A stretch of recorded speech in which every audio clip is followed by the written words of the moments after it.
This in three, two, one. You are live. Hello, hello, hello, Santa Barbara. It's your chantress of everything valuable and beautiful, Elizabeth Stewart. And this is the week of the Day of the Dead. And I've been thinking a lot about the Day of the Dead and thinking, I got to say, my mom left the planet about a month ago.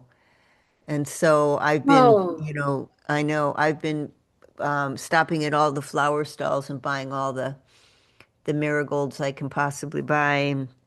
Anyway, when Jeff came to me, Jeff Ham, and he is the PR person and promoter for Fractured Actors Theater Company in Ventura. And he said, would you be interested in covering something that's very, very peculiar? And it is not for everybody's consumption, it's for people over 18. And we are going to be producing a famous type of theater. And do you know about it? And I do know about it. It's called Grand Guignol. It's so interesting, Shannon, because I had the producer with us today. And Shannon's going to tell us a little bit about the history of Shannon McNally Ham. She's going to tell us a little bit about the history of the Grand Guignol. But a couple of weeks ago, I had a gentleman who was doing a one-man show um, uh, based on, oh, what is it called? The theater that was done in Italy. What is that called? I'm blanking on that. And it's done mainly with the body. And he was a mime, commedia dell'arte. yeah. So he was a commedia dell'arte expert. And it's so interesting because these antique containers for creative thought exist, and we don't really get a chance to look into them much. And I want to start by introducing folks here because I've got five people here that I'm just thrilled to have. Um, I've got with us Vanessa Angelique, and she has, I think I remember her seeing her name before on Fractured Actors stage. Amber Kelly in the Diner, Dallas in Speakeasy Prom, Mhm. and oh, it was the Speakeasy that I remember you from, yes. And Judge Hawthorne in The Crucible, Helgen Cabaret, world premiere, Secretary's Assistant in Labyrinth, Liesl von Trapp in The Sound of Music. On screen, she's in the series Regular, Scarlet Steed in My Boomerang, the series. She's a recent graduate of the City of New York, where she studied film production and media. And Angelique is here, or Vanessa Angelique is here. David Henderson, director of Bad Apples, and we'll get into why we have people here that are doing specific things. But he's a director of Bad Apples. He's a director and theater artist. He's new to Ventura, and but he has done the Thanksgiving play, Dear New Century, Red. Oh, Red, that's where I saw you. Okay, okay. And 2026 projects include Beyond Therapy, Spoon River in Ojai, and the musical comedy in Rochester. Oh, you're from Rochester. Hmm. Yep. Okay. He produced more than 20 productions with his company called Method Machine. Ah, now we know a little bit more about his technique if his company was Method Machine. Yes. Angels in America. Yes, a favorite. Part one and two. Founding co-founder of the Rochester Fringe Festival. I understand that Rochester's kind of a really interesting cultural It's vibe. a great town. We have last I knew we had it's about the size of Ventura. We had 22 theater companies that would That's produce year fantastic. round. Is That's quite amazing. fantastic. That's Yeah. fantastic. It reminds me a little bit.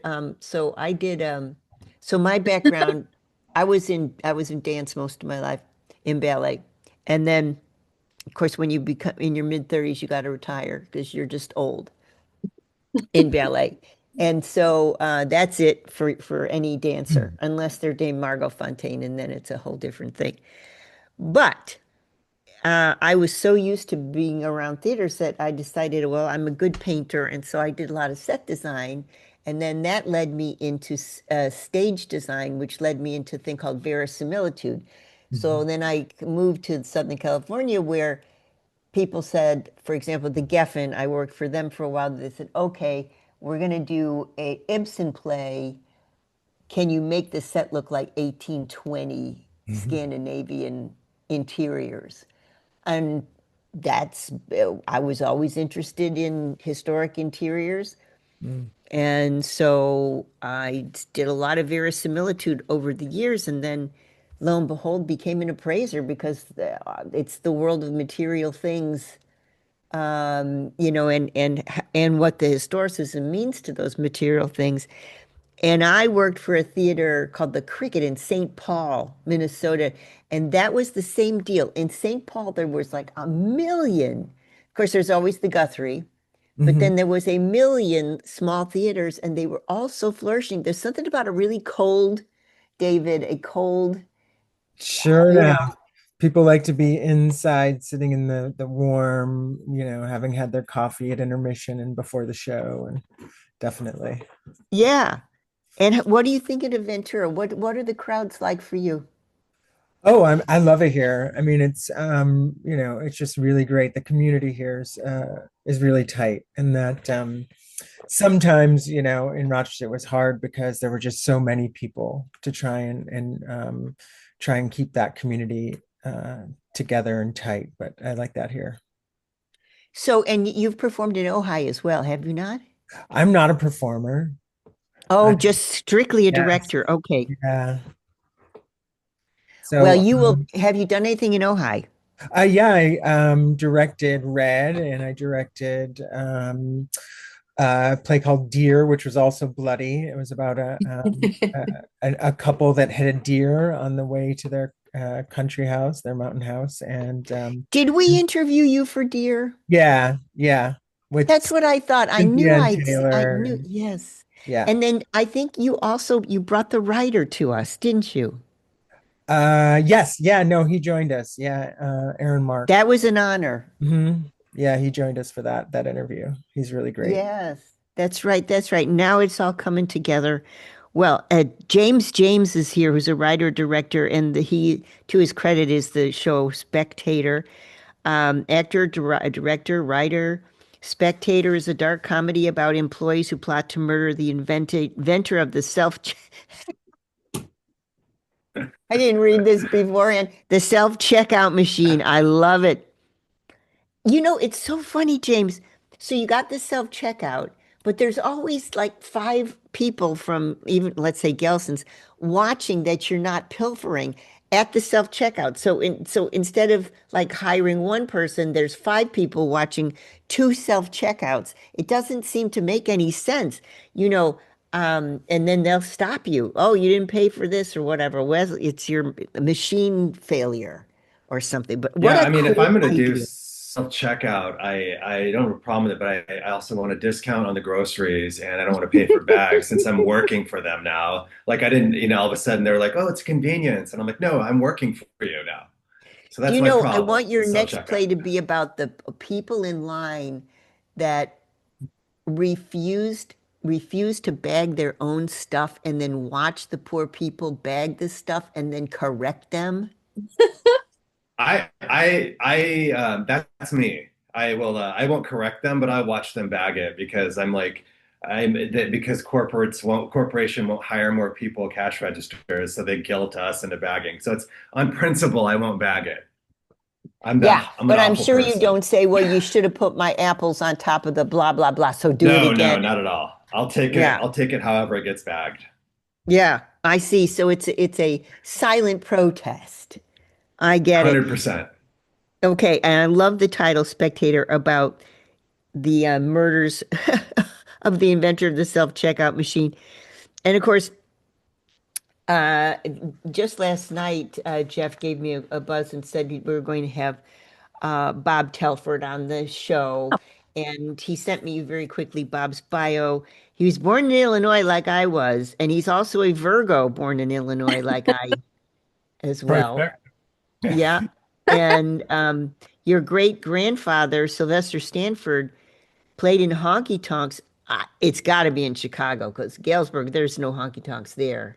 Yeah, yeah. He started in Galesburg. He was in Galesburg, but he would go up to Chicago. He worked for the railroads too. He was an engineer, so he was always up in Chicago, and so he started his honky tonk career there. But my great grandmother told him not in this house, so he had to shift over to becoming an evangelist. But he still used music as his message. So And then you've been in theater, film, and TV and commercials since 1978, and yeah, your face is so familiar. Early acting gigs, Disney, TV plot with George Clooney, experiences with Dr. Demento radio show. Hear that, Richard? How cool is that?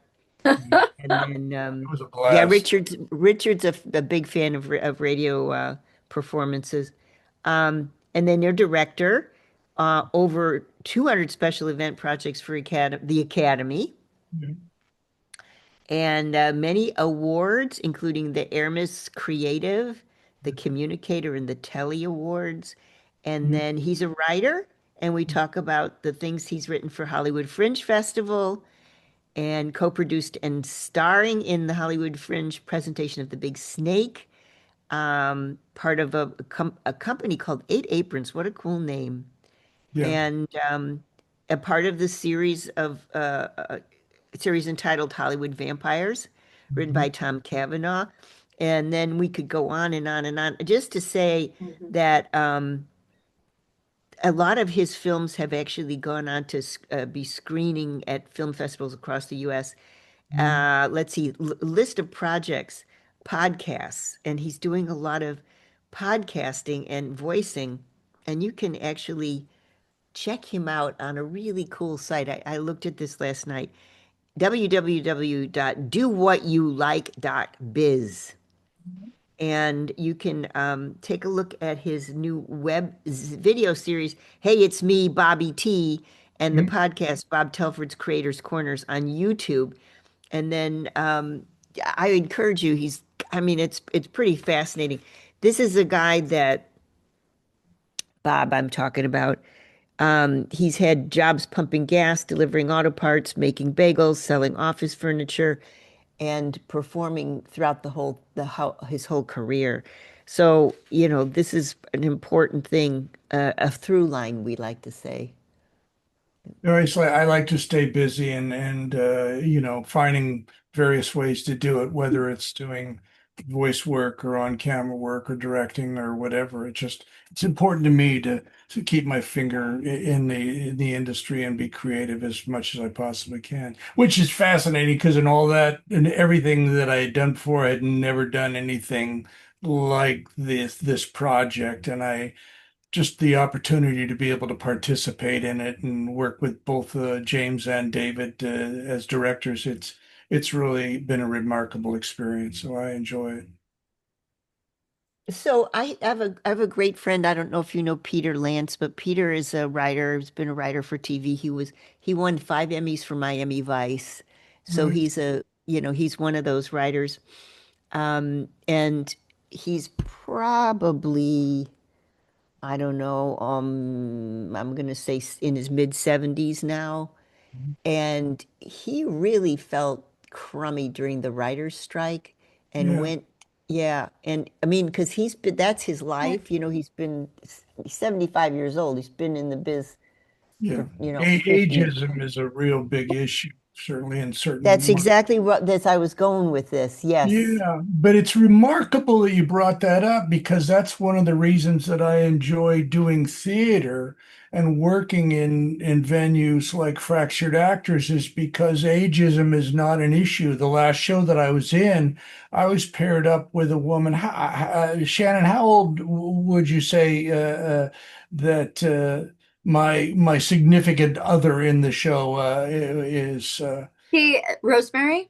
Yeah, Rosemary. Rosemary is in her late 80s. Yeah, so Elizabeth, it's a perfect example of how theater does not operate on the same premise as some of the other mediums like television and film and whatnot. But it's good fun to be able to continue to work as much as you possibly can until it's one of the things that we can do until the day we drop, as I always say, like to think about. But it's so surprising to me because, here's a writer um, with 5 Emmys to his credit. At the same Yeah, time, he's yeah, being told because he's 75 that he's not sexy anymore. And, yeah.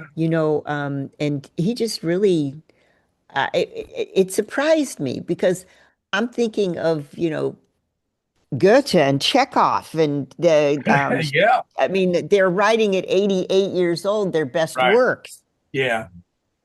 Yeah, it's remarkable. I know a lot of people like that, that were working constantly up to a certain point, and then all of a sudden, because of their age, they were suddenly no longer they were invisible, and it's a young person's game now. You mentioned dance. I mean, I used to work with Joe Tremaine and some of the other people that were, they would turn to teaching. I mean, when you hit that age, it's either teaching or choreographing, and the same thing can be said for any of the other mediums, but that's why theater, in my mind, especially community theater like this, where we have the opportunity to get on stage, it doesn't matter how old we are, and it's really, for me, it's just a wonderful experience. And you're working with people of all ages and all levels of experience.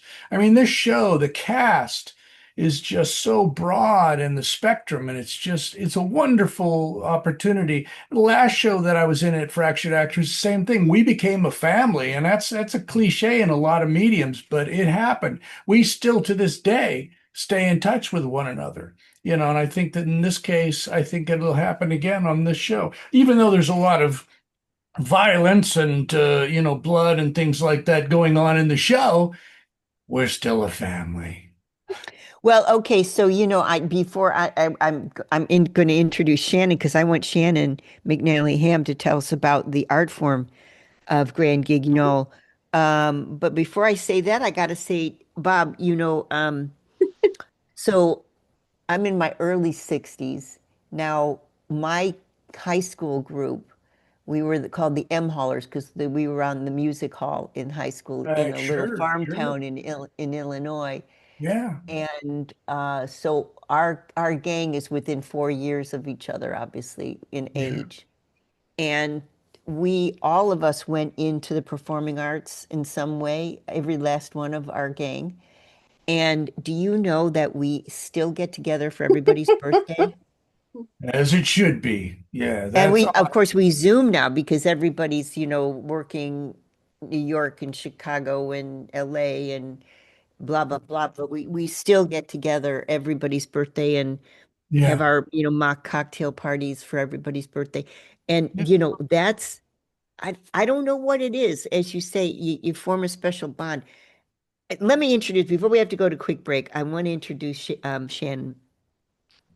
She's a producer, writer, and director, and also um, the wife of Jeff Ham, who I've been in communication with Hmm. since Fractured Actors was born.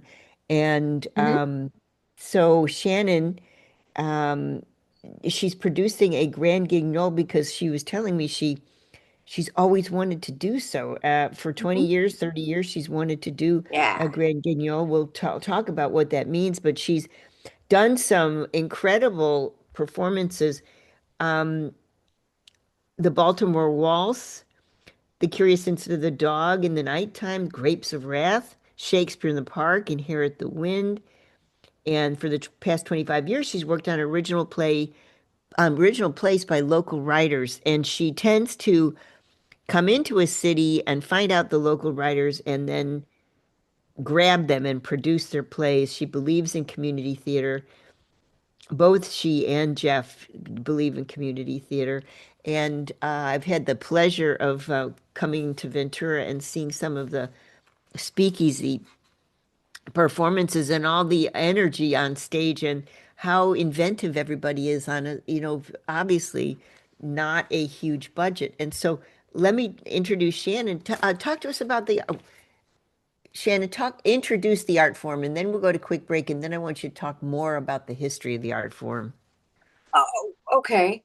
I'm trying to figure out how I introduced the art. Well, the art form, as far as the Grand Guignol, I mean, it's French horror. It's French horror that, was started in, 1897, and it was it was invented to invoke shock. It was invented to invoke, like, you think this is really happening. So the genre is like, you think this is really happening on stage. So if you think, with blood and gore and everything else, and so having a doctor on site at the theater would be something that they had to be like, if you faint, we will be here for you. You know what I mean? Because we're going to really shock you with what we're going to show you. And I I don't know how much you want me to go into this before the break, but Well, I think you gave a good introduction. It's a late yeah, 19th century yeah, phenomena, yeah. and I'm trying to think In of, Paris, it started in a theater in Paris, and they just were like, "We're doing this," and I'm like, "There's nothing I like more than a theater doing, like, we're doing this," and so I was introduced to the Grand Guignol in a college, and they started doing them at a theater that I was involved with, and I was like, I love this. I love this. I hope I can do this one day. So this was my opportunity, and I was just like hell bent on, like, yeah, I'm gonna do it right now because yeah, because it's the it's a great time. time to It's the do it. time. Yeah. I'm trying to think of, I'm a little bit of a historian. I'm trying to think of 1890s, what's going on in Paris, where, Mhm. the very, very famous Theatre du Grand Guignol of Paris is founded. And I'm trying to think Mhm. of, what's going on in society in 1890s Paris. And I can tell you that it was a time that is not unlike ours right now. In Political. yeah, and Yeah, so super, right, super. politically Yeah. speaking, Yeah. that's right. Yeah, so it's the haves and have nots. It's the they and the we, Yeah. and Yeah. it's Yeah. Yeah. tremendous fights between conservatism and liberalism, Yeah. and Yeah. huge, huge conflict both on every front, religious, political, socioeconomic. So it's all these fronts. And of course, Paris has been through, obviously the revolution is 1790s, and then we move into the 1830s, and there's the huge uprising, and then there's the fallout, the Beaux-Arts periods where we have the first Napoleon return guy, and then the second Napoleon return guy, and then we Mhm. have a constitutional referendum, and all of a sudden there's a lot of stuff going on in 1890s in Yeah. France. Yeah. And I think I also think it's like, let's throw some blood on it. You know what I mean? Like, I know that that's like it's it's the easiest way to say it, but also sometimes with politics, it's like, and talking about all these things, it's like, let's get real and let's just go with it and just get like, this is what we're gonna do. We're going to go hardcore and get cynical and get comedic and get gory and talk about what we're going through with. Well, I Yeah. found it interesting because I think I mentioned to Jeff, we were talking, and I said, I have to, get my dinner going. I usually eat around 10 o'clock at night, get my dinner going, and I turn on an old movie, and I said, I'm going to be watching Dr. Strangelove. And so, I'm thinking of Dr. Strangelove as I'm preparing for our interview, thinking, it's 60 years old this year. And this is a time when, Kubrick is looking at the Cuban Missile Crisis Yeah. and Yeah. Yeah. Yeah. And the Yeah. way he does it is black comedy. It's the blackest of black comedy. The destruction of the entire world. It's not just a few people. Mhm. So And I think I've always been a fan of black comedy. I mean, I've always been a little bit like I was that kid going to my friend's house watching the horror movies that my mom wouldn't allow me to watch. And I would just be like soaking them in and being like, I'm good. I like this. Horror is something that I've always like found to be really funny. You know what I mean? Like it's funny, and it's also it talks about stuff, you know, sometimes. And also it for me it's cathartic. It's cathartic. It's cathartic, which a lot of people are like, "No, when I'm feeling sad I want to watch White Christmas." And I'm like, "When I'm feeling sad, I want to watch, you know, American Horror Story." You know? So or there's always The Shining. oh, there's The Shining, there's The Exorcist, there's all the things. But it is a genre that works for some people. So I would say that if you know don't like horror and you don't like to walk into a spirit Halloween store and see the decapitated plastic heads, you know what I mean? Like maybe this isn't the show for you. Don't come see this. If you're into that, that's that's where you buy your ticket. Like buy your ticket if you're into that, but don't buy the ticket if you're not into that. That's I want to Okay, make that I get it. I absolutely want to just give a shout out. We're talking about buying tickets. How do we do that? Fracturedactors.com. The theater is Liminal Ventura, and Mhm. it's on Palma Drive in Ventura. Yeah. And the performances are November 14, 15, 16, 21, 22, and 23, Fridays and Saturdays at 8, Sundays at 5 p.m. No one under 18 will be admitted. That's, No. Yeah. No kids. Don't bring your kids, please. yeah. Please, And please, so please. now I want, Richard, here's what I want to do. I want to go to quick break, and then we've got two of the directors with us, David and James, and I want to know from David and James how they approach the kind of realism that Shannon is talking about. How their approach is to that kind of realism. Do you want I'm sorry, Elizabeth, do you want the promo codes now or later? Oh, right. Yeah, why not? Let's give the promo. Jeff was telling me I got to remember to ask you. Yes, go ahead.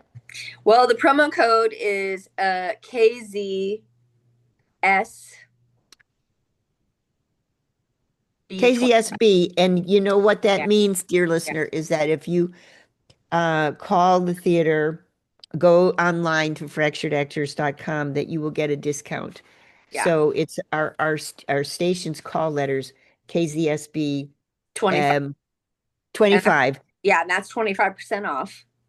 And for then 25. yeah, and if anyone has any questions about anything or want, you know, need more information about the show, that would be fracturedactors.com. Go there. Yes. And also, let's see, there was something else Jeff wanted me to say that he said, yeah, obviously he made a big point in saying this isn't for your kids. And he also No, don't bring your kids. They're not Yeah. getting in. I mean, So there you really, go. they're not coming. My daughter has been in theater and been in every show that we've ever done. And she's like, well, I'm going to come to see this one. And I was like, no, you're not. You're not special. You're not coming to this one either. We made a rule. It's a hard, fast rule. So yeah. How old is your daughter now? 11. Okay. I remember seeing her. Yeah, yes. Okay. Richard's saying I'm talking too much. Okay, let's go to quick break. David and James are going to tell us about how they direct such realism, which I'm excited to hear from. Okay, let's go to quick break. I would never tell Elizabeth that she's ever talking too much. That is not what the signal means. It means you said 10 minutes ago you were going to take a break. So we need to take a break for the commercials. But we're good. We're good. And we'll wait for Elizabeth to return. Here I am. And we'll continue on. Elizabeth, you never speak too much. I want you to know that. I, on the other hand, and here we go in 3, 2, 1, you are live. Welcome back. And this is a really cool show because we're sort of celebrating the Day of the Dead week.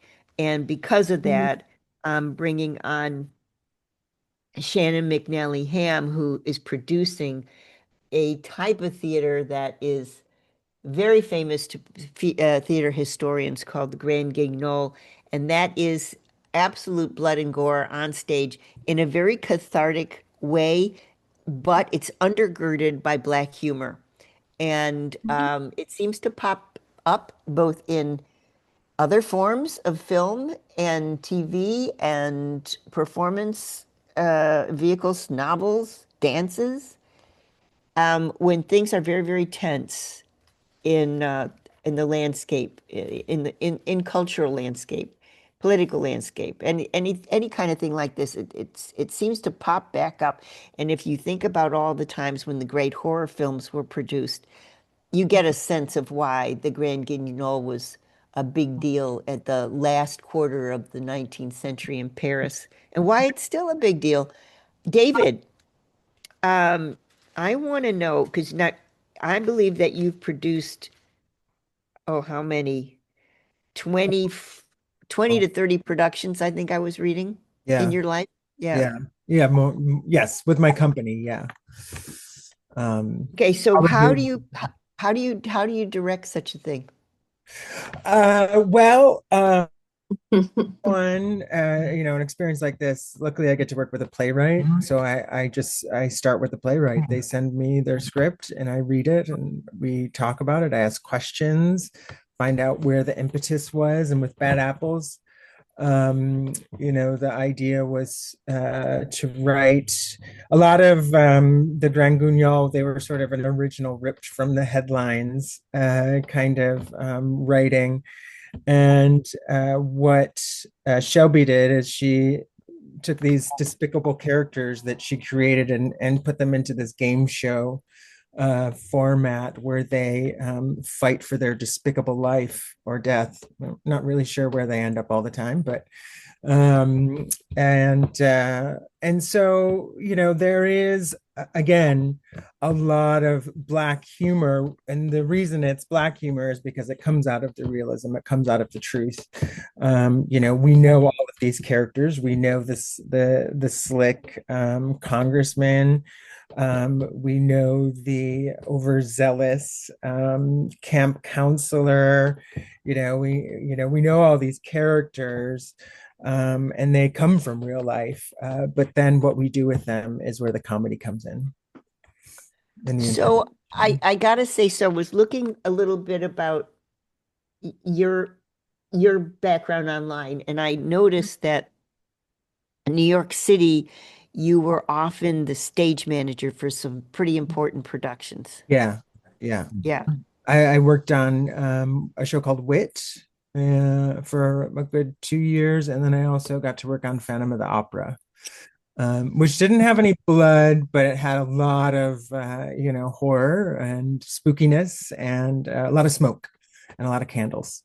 And it's in my opinion, I think that some of the easiest things to produce are the dramatic straight plays. But when you get into comedy and parody and stuff like that, it gets so much harder, and there's so many more um, balls to keep in the air. The props, the costumes, and a lot of them have to be adjusted for comedy and resized so that they're not just sort of the normal sized human things and not just a normal sized piece of corn. It has to be a giant piece of corn. Um, you I know. get it. I get it. I wanted to make a comment about stage managers. Mhm. That you came up through the world having been a stage manager is super impressive. I think that stage managers are the most underappreciated people in all of theater. And I can remember, for years I was with a lot of different ballet companies, and our stage manager, we had one particular company I was with the longest, and we had a stage manager named Rue, RHU. And Rue was an old ex-hippie who nothing surprised him, nothing flapped him. He was absolutely inscrutable. And basically, these dancers would practically catapult themselves on top of this poor little long-haired hippie, and nothing would faze him. And if we had a backed up toilet in the house, Rue would do it. I mean, there is nothing, and the fact that you have become a director, so I hate it when the directors think they should start at the top and they have no idea of what it is to work the house. Yeah. I had a director at American Actors Conservatory Theater in San Francisco. I was doing set design. There's a director called Bill Ball there. And Bill, Bob. Yep. Okay. So he was our director there at ACT.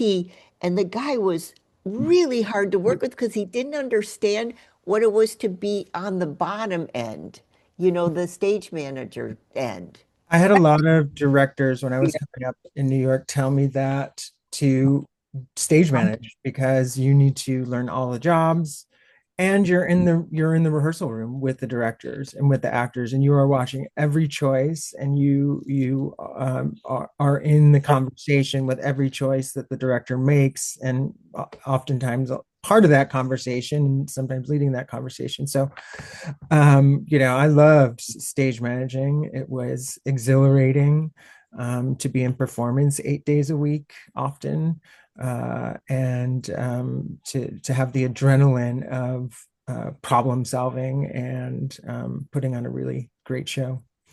Elizabeth, go ahead, Jen. I want to say something to like and to what David is saying, because this is so damn important to me, because my kids were raised in the theater with their father and I, and they were like, well, I'm going to be a part of this, and I'm going to be a part of this, and I'm going to act. And I was like, go take out the trash. You know what I mean? Like, go take out the trash. That's your job right now. Your job is to be the assistant stage manager. Ask what the stage manager needs and go learn. This is how we learn. You know what I mean? Like, start from here. And when I went into my first theater company, I was like, can I take out the trash? That's really important. It's really important to be like, can I just take out the trash and learn from you guys, And so my kids, both of them, learned like the first thing that you're going to do is take out the trash. I remember what you're going to do. You're going to take out the trash, and you're going to listen to the stage manager, because the stage manager is God. And, now the stage manager that we have on the show for this show is Christina Fabro, who is such a boss that we went out to dinner last night. And I'm like, you need to be directing. You need to, you know what I mean? Like, that's how things escalate. So I don't know. Moving over to James. Now, he's a different animal. He's a performer and creator and writer. And he's recently written and directed The History of Fire. That premiered in August of 2025, and an award-winning short film, which continues right now as we speak on the festival circuit. So he comes from a different place as a director. And I guess I want to ask the same question of James, which is, how do you direct something that is, what would my son, who's in his 30s, he'd say, so on the nose? Terribly, not well. I'm an actor. I'm an actor first, and I think the most important thing for me was like kind of like what Dave was saying. Mine's a black comedy, and I think one of the challenges with directing anything that is comedic is making sure that the timing is correct. And we spent the first rehearsal really focusing on delivery and timing. We didn't even get up on stage and block anything. As far as the violence aspect, that part was sort of worked out. This woman, who's one of the producers, Meredith Newcomb, she's sort of working out a lot of the violent aspects. And to me, it was about finding that balance between having something be funny, and so the violence wasn't so intense, so people could sort of, my goal is to get people to laugh at the blood and not to be sort of shocked by it. So where they can be able to sit back and laugh about how insane this entire thing is. So, yeah, because I know the Grand Guignol, they had the horror plays and where it was very violent, but they also sort of bookended things with comedy to sort of give yourself a little bit of a break from all the violence. And that I think it was was sort of my intention with this piece. I think it was called The Hot and the Cold. Yeah, So, right. right, they would do like a really Uh, violent, dark Levity. Levity. piece, and then they'd follow it up with a comedy. Yeah. And so I tried to, make sure that I did both of those in my piece. As far as directing it, yeah, I don't know. It seems to just be magic. Well, okay, so I want to pursue that for a minute because um so there's two, okay, so like I said, I my background is dance, but I also did a lot of stuff with set design, as I told you guys, and there's two types of directors, maybe more, but the ones that I experienced, they were two types. One, and maybe you're one of the ones that falls into the second category. The first category is what the director says goes, and he doesn't really listen to what the actor's suggestions are at all. It's just I'm making the rules. I'm doing the blocking. Everything is me. And then the second type of director kind of really feeds off of what the actor is bringing to the rehearsal. And so because this is where I'm going with this, James, because you're an actor, do you then are you more obliging to the actors that you work with because you are an actor? I mean, I like to think so. I'm sure actors probably have a different opinion on my directing style, but I'm looking for a collaboration. I'm not looking to play God. I've already written it and now I'm directing it. You know what I mean? So I don't really, my voice is already all over that piece. So I'm really looking for a collaboration with not only the actors, but the tech team, the crew, even the stage manager. They're going to have insights into stuff I'm doing that may or may not work come production time, and I'm always open to be. I want the best idea in the room. So now we have the answer to that. Yeah. Richard's saying we got to go quick break. I want to give space at the end here of the show. Bob and Vanessa, to the two performers that we have with us. What's it like to perform such a thing? And I got to say, can you guys see all of us on one screen? You guys that are speaking to me, you can. Look at Vanessa. Look at Vanessa. She has a halo. I saw that. That's cool.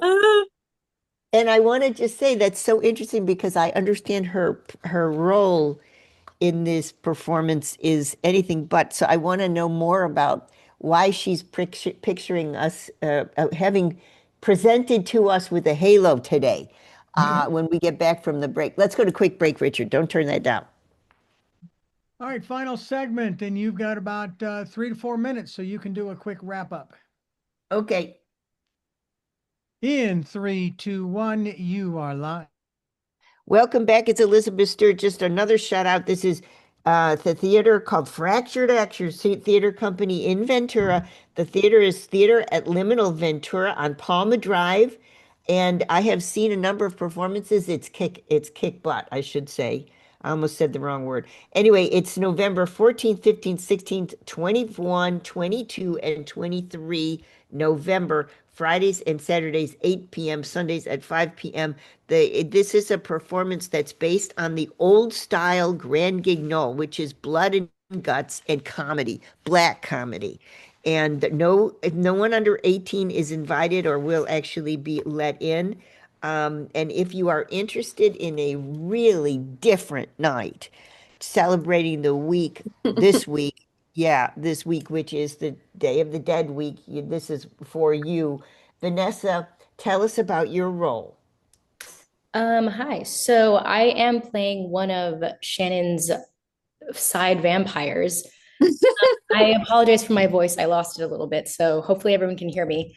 But basically, with the hot and cold showers method of a Grand Guignol, with that being said, we have interstitials in between every one act.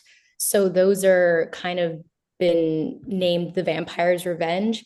And it's always going to be a fun, well-known pop song. And we're bringing in vampires to dance around and play with our victims before we murder them and eat them, drink their blood. But we do it in a very fun, silly way. So gives that audience a second to cleanse their palate before they go back into another one act of the Black comedy that we have for you guys. And I have to say, Jeff sent me a picture of you, and you're just absolutely gorgeous vampire.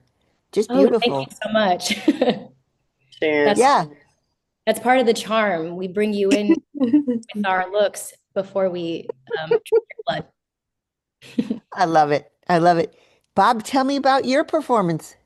Well, I actually am in both James's piece and David's piece, and two very different characters. And it's fascinating because James's piece, I'm the guy that worships the person that's going to be canceling all the jobs, and then David's piece, I'm the guy that's just doesn't give a hoot about anything. He's just living his life the way he wants, and not very well, I may add. But both of the pieces have, I mean, these guys are fascinating to work with. That's it's a part of the charm of working on a show like this, So we're having a good time. So I don't get killed though. That's a good thing. So, okay, so you worked with both directors that Yes, are on the air today. So absolutely. James and David. Okay, how would you say they differed? You know what? I think they both their approaches are basically the same. Their goals are basically the same. It's their personalities that they bring to it in terms of letting the actors know this is what we got to do here, kids. So let's get to work. And they are just the cheerleaders. It's amazing what they're doing.